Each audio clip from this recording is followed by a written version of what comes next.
This is the bowl where the holy water is stored. And we also use this entire setup for holy baptism. And so when it is your Sunday, you'll move the whole thing to the front of the church, and the pastor will use the water for the blessing on whoever she's baptizing. Every week we take the bowl from the top of the fount and we carry it into the sacristy and we wash it. There's a ring usually of water scum around it, so we scrub that off and then we refill it with water and bring it back to this place. The Altar Guild changes the hymn numbers every week. You can either stand on a stool and change the numbers, or you can easily remove the frame from the wall and bring it into the sacristy where you can change the numbers. This is the door to the sacristy where the Altar Guild members do all their work and all the holy things are stored. And here is where the numbers for the hymns can be found that we can hang in the sanctuary. In the right of the cabinet above the sink in the sacristy is a bunch of cleaning supplies. Everybody has their different secrets that they use to get the ring out of the bowl of where the holy water is stored. There's also a jug that you can use to fill the water so you don't slop the water on the carpet on the way back to place the bowl when you're finished cleaning the bowl. This cabinet holds the holy things on the top shelf, and then on the bottom shelf is wine and also the white grape juice. There's more white grape juice that is stored chilled downstairs in the kitchen, and it's labeled Altar Guild. If you open a new bottle, please use a Sharpie that's in a drawer by the sink to label it with Altar Guild so it doesn't get confused with the other white grape juice that's stored in the kitchen. Some awesome people at our church have taken a lot of time to label the drawers of where a lot of the Altar Guild supplies are. This is the baptismal drawer when you come into the sacristy. And here is a picture of how the baptism should be set up. And then also we have other cabinets over here. We have the locked cabinet. And then we have this cabinet that holds the candles and the baskets and the basket liners and then the wafers on top. Extra candles for special occasions are stored over here. And then above the sink is supplies on the right, like I showed before. And then on the left are vases and other cleaning bowls and supplies and the cups to fill the wine glasses. And then this wall is a great resource if you're wondering, oh, did I get everything done? This has a list. Somebody wonderful has spelled out everything that we need to do. Another resource is the Altar Guild guide that somebody put together. And then there's also this Altar Guild handbook if you're wondering exactly how things are to be done. And of course, there are so many people who have been doing this job for years and years in our church, and they're a wonderful resource. Feel free to ask any of the people on the Altar Guild for help. Every week, the bulletin is left in the sacristy for us. And you can go through, and this is where you find the hymn numbers that we need to post.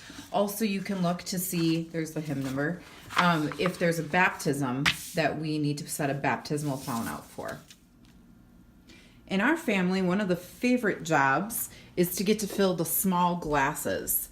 You put grape juice or wine into this container. You might want to practice a few times as it's easy to overfill the glasses when you're still learning how to do this.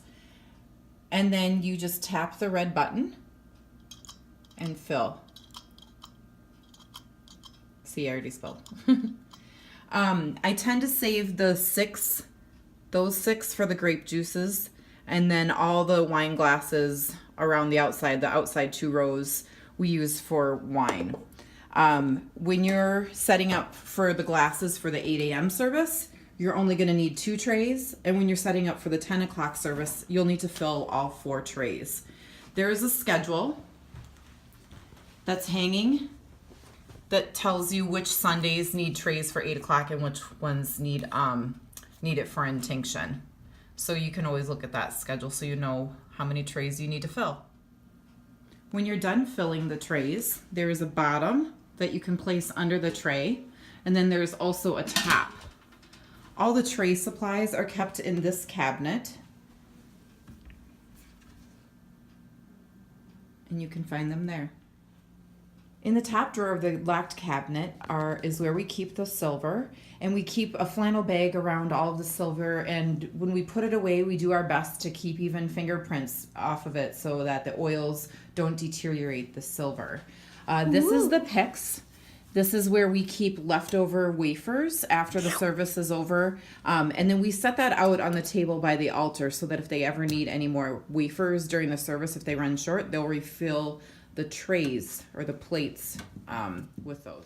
Okay, these 4 chalices are what are used for Holy Communion. These 2 chalices are used for the red wine, and these pottery chalices are used for the white grape juice. One of the chalices is for Pastor Cindy, and we always need to pay special attention to how we set this one up.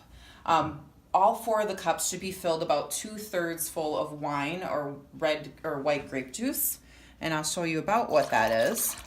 We don't want to fill it too little or people have to dip their fingers way down, and too high, obviously there'll be problems with spilling. So we fill the cup, and then we use a napkin, which is called a purification cloth, and we place it directly over the cup. Pastor Cindy uses this in case she has any spills. And then you'll notice there's a flat plate or a curved plate, and this is called a paten, and that'll set directly on top of the purification napkin. Next, we put a large communion wafer. We only need 1 of these, and Pastor Cindy uses this for the blessing of the bread. You can put this back in the bag every week, and we can reuse these, and that'll go on top of the paten. And then on top of that, we will place a pall. And just for my own brain, I usually put the red cross palls on top of where the red wine is. And so you put a pall on top of all the glasses, but only the one glass gets the purification cloth and the paten. And then these get set on the table out by the altar. So when we're setting up the wafers, we put them directly onto the silver plates, like this. Silver plates! And then, I'm not gonna do it, but we have, in this box, we have gluten-free wafers, and they come in a cup, and we put 1 wafer into each cup, and then we stack a couple of those cups in the center of the wafers. I will say that after I put out these wafers that have gluten in it, I wash and dry my hands really good before I even touch those, because some people's sensitivity is really extreme, and we don't want to be the cause of any reactions. So after we've put those on the tray, and I will just put an empty cup that I'll throw away on the center of the tray so you can see what it'll look like.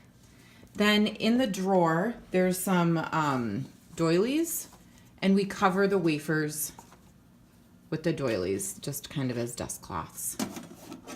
Also in this drawer where there's wafers, you'll find a bag of, well, here's some more gluten-free wafers, but here's the bag of the pastor's large wafers. There should be boxes of the wafers in here. Each of these rolls has 100 in it. I would say put about 100 out on each tray each Sunday morning. Also in this drawer is where you'll find the purification napkins and the palls. And they're all stacked in here. So on an intinction service, this is what the setup would look like on the table out by the altar. The 2 silver wafer trays, the picks, and then the 2 silver chalices for the wine, and the 2 pottery glasses for the white grape juice. This is the setup when there's cups. I just want you to note that we still have a chalice out for the pastor. She still uses that for her blessing. And then again, the picks and 2 wafer trays. So this is the basket. It's used when people come and drink the wine in the cups that is back there, because there's people standing right there. Then they come and they drop it in this basket. There's also lining inside of the basket. This is washable, but the basket right here, this is not washable. So we put the lining in, so then we can just wash the basket, wash the lining, not the basket. And we need 1 on each side of... Yes, there's also 1 over there. Yep. Okay, when washing the cups, I always have 1 bowl with a strainer of soapy water, and then another bowl with just plain water for rinsing. And I put the cups in here, and then I put them in here, rinse them off. and then just let them dry on the towel. Then we dry them, we put them all back into the trays. When you are washing the chalices, you just wash the inside and you do it really quick. We don't submerge these. And then we dry them off as quickly as possible and try to polish them a little bit, but don't use a harsh rag.